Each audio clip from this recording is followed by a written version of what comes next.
Hello everyone, it's Attacker72 here, and for today. Now this video is pretty different than your usual Nintendo video, as this time I want to be talking about something regarding about Sony as a company and what's been going on with the recent generation of their consoles. Now I may be a big Nintendo fan, as you can tell by my channel, but I do really like PlayStation for what it is, and I did temporarily own a PS4 for a brief moment before I pretty much had to just kind of not use it that much because, you know, it was broke. It was weirdly broken for some reason. But on to the topic of today's video, Sony and the PlayStation, both of which have been, if not since the late 90s through the 2010s, has been seen as like the king of gaming, as like the king of games. Yeah, Nintendo may have had the Wii and the GameCube and all, and Xbox may have had their big start with the Xbox and Xbox 360, but Sony was if not a big part of the gaming industry, starting from the late 90s with the very first PlayStation console.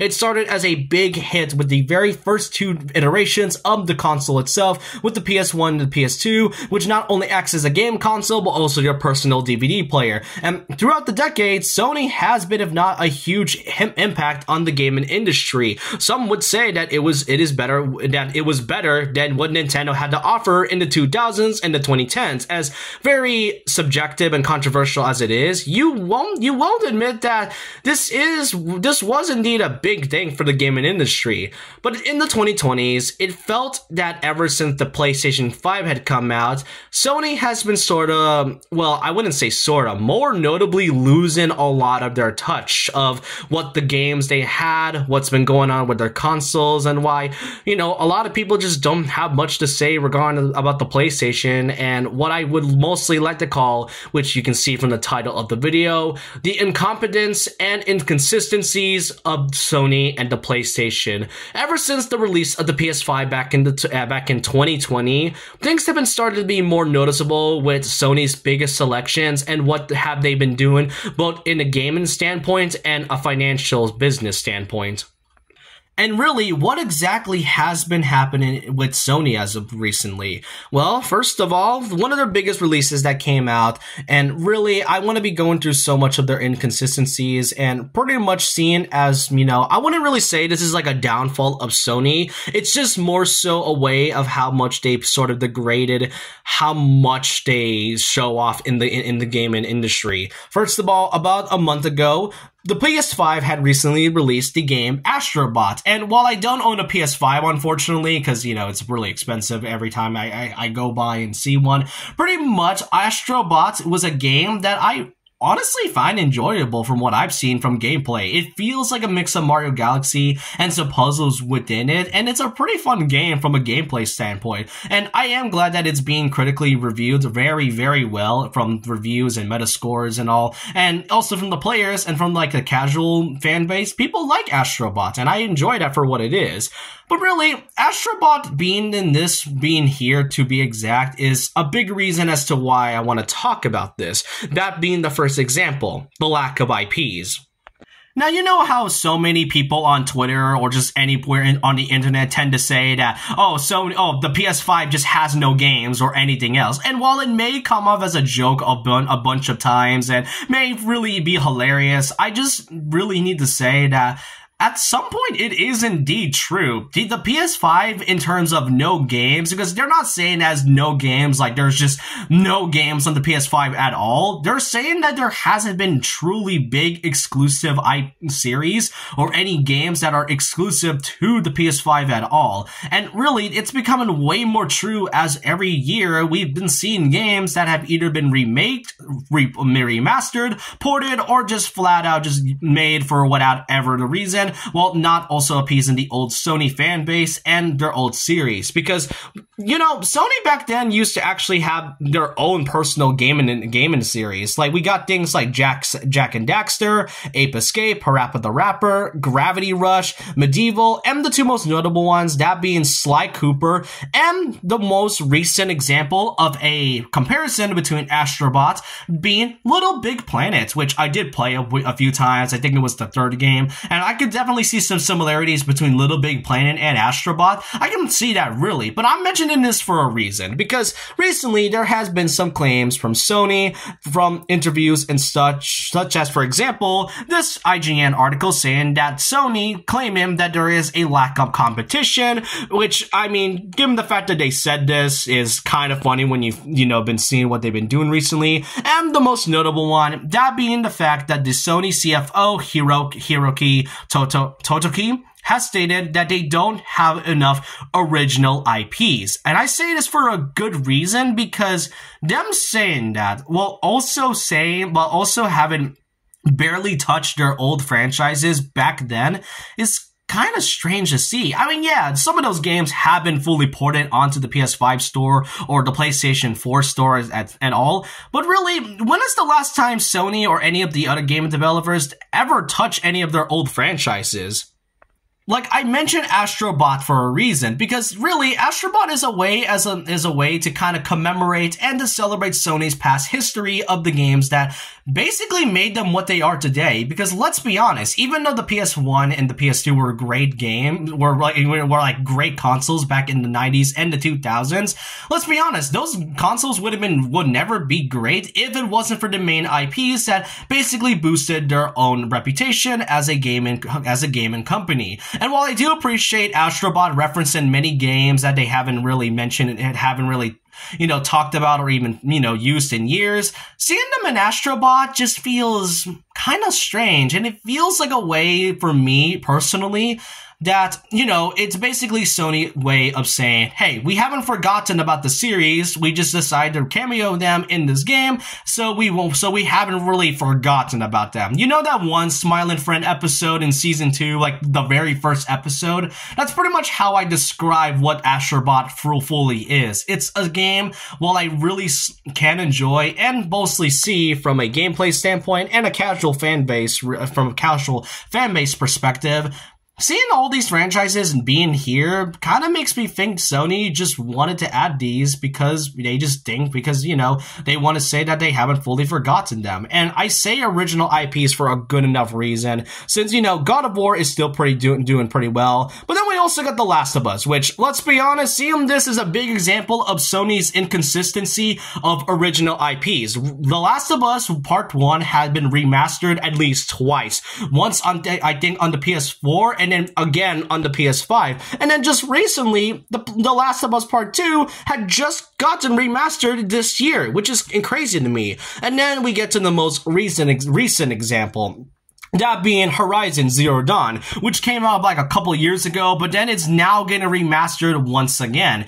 You see my point? The lack of original IPs is just jarring to see. And it's crazy to me because, believe it or not, the PS1 and the PS2 had a lot of major games. They had a huge library, a variety of many titles that you would never play in any console like Nintendo or even the Xbox, because let's be honest, Xbox as a console is kind of okay in my opinion. But really, the PS1 and the PS2, they had a huge library, and it goes to show. Now, don't get me wrong, that doesn't mean Sony didn't have any original IPs. I mean, I would even say, I would also kind of say that Ratchet & Clank is slowly drifting away from being, recognizable from Sony, because there hasn't really been much talked regarding about Ratchet & Clank or any new game, aside from the Ratchet & Clank Ripped Apart title that just came out like a couple years ago.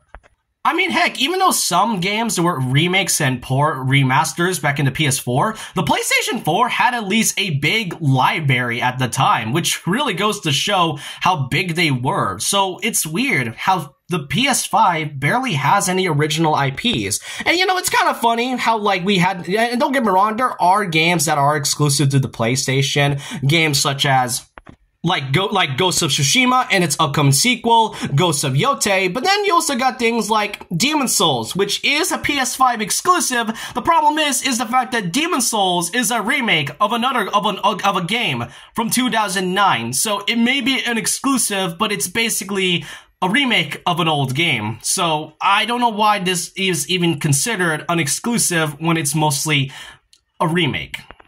But really, you get my point. The lack of any original series and them claiming them that they really don't have much after the release of Astro Bot, it just feels kind of weird to hear that, because they do have other franchises and they became what they are because of those games alone, and it feels like Sony is basically neglecting them, which they have been for the past 10 years, but it's becoming way more noticeable. And I'm not really done yet, because we still got a lot more to talk about. The IPs are just a part of it. We also have to talk about Concord. Now, Concord came out like late August and all, and really, I didn't even know Concord was even a thing. And the thing about this Concord specifically is that this was one of the biggest gaming bombs out there, because after this game had released, a player drop became way more noticeable, they lost a bunch of money, and most notably, after like a couple weeks and all, Concord was going to be offline on September 6th. This game lasted 2 weeks. And what's more shocking is the fact that is the budget. You know how much Concord costs as a budget just to make this game alone? $400 million. That's right, this is the most expensive Sony title for a game that barely anybody got to play and all. And really, it's shocking that this is a game that was so expensive from the fact that after it fully came out, it just kind of became a bomb, especially from the fact that Sony wanted it to be like, you know, like a similarity to this, like the Star Wars titles, which, let's be honest, no one can really go over the same levels as what Star Wars did. But really, $400 million for a game that barely anybody got to play for like the next couple weeks is insane to me. Like, look at this specific screenshot and tell me what exactly screams $400 million. So yeah, that's another thing. Like, you may have noticed that I've mentioned so much of the original IPs. And Concord is kind of a big example of Sony basically doing, you know, paying a game with a big budget for a series that barely anybody even asked. The third part I want to talk about is most notably the State of Plays. Now, the State of Plays is mostly just Sony's version of the Nintendo Directs, and really, I know this might be an unfair comparison coming from somebody who may have some bias against Nintendo, but like, I don't hate Sony. I don't hate Sony, let's be honest, but really, the State of Plays are just boring. I mean, yeah, there may have been some great games and announcements that were shown off there, like Final Fantasy VII Rebirth, and then the recently announced sequel to Ghost of Tsushima, and a few other things, but let's be honest, the State of Play is just dull, and I know this is an unfair comparison, but it's basically trying to copy what Nintendo is trying to do with the Directs, and I say that for a good reason, because the reason why Nintendo Directs work was because they show off variety of games that isn't just their main party sale points. Games such as, aside from Mario, Zelda, Kirby, and a few others, they had smaller franchises like Xenoblade, for example, or even smaller games like Kid Icarus back in the 2010s. Even though some of their game titles back in the early 2010s with the Wii U and 3DS were pretty lackluster, it at least had some variety and to give us some hype. And with the recent big success of the Nintendo Switch and the upcoming console, the Nintendo Directs had showed off way more variety of games other than the main first-party franchises, such as things like indie titles and basically third-party titles from different companies. Sony is trying to do that, except most of the games are just kind of okay, or pretty dull, or just not exciting to really be, you know, be hyped for or anything. Nintendo Directs kind of did it better since it has a bunch of variety.